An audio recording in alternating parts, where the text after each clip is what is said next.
الوليدية على الشعر الربيع ونصف يعني الشعر السابع ونصف دقائق. مسرحية أولى تكون في الواقع كنا من القلائل اللي درجنا في نطاق يعني احتفالية عالمية بمرور 400 سنة على وفاة شكسبير، وبالفعل حتى أيام قصائد المسرحية هذه السنة تحتفي بهذا الكاتب الكبير. نعم. لهذا يعني لكن دائما نحن نبحث عن الاختلاف. أو لا تكون هي نصف المقولة المعروفة أن تكون أو لا تكون حقيقتها حملة.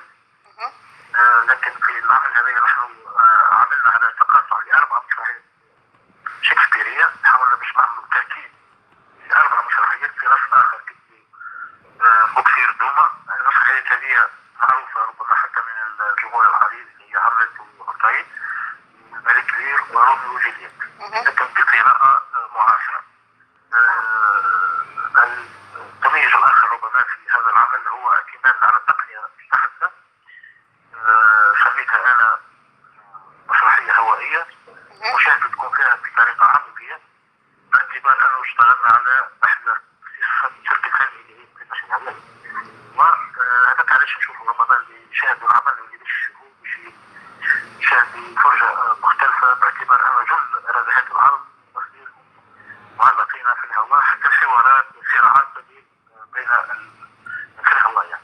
نعم. نعم، هذا بالطبيعة نمط جديد زاد ربما من شأن أنه يخلق تنافس كبير في أيام قرطاج المسرحية. طبعا أيام قرطاج المسرحية هي فرصة لمراجعة على الجودة، باعتبار أنه ليس فقط يعني مشاكل التمثيل يمثل في سائر مسرحية تميز المسرح التونسي، بل كذلك هي نافذة على المسرح الافريقي والمسرح العربي والمسرح الأوروبي.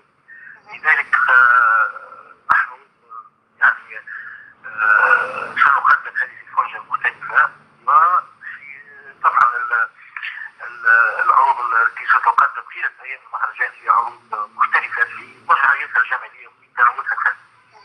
نعم سيد أنور الشعافي، مخرج عمل أو لا تكون، كل التوفيق لكم وشكرا على كل هذه التوضيحات وعلى المداخلة. إن شاء الله نهارك زين.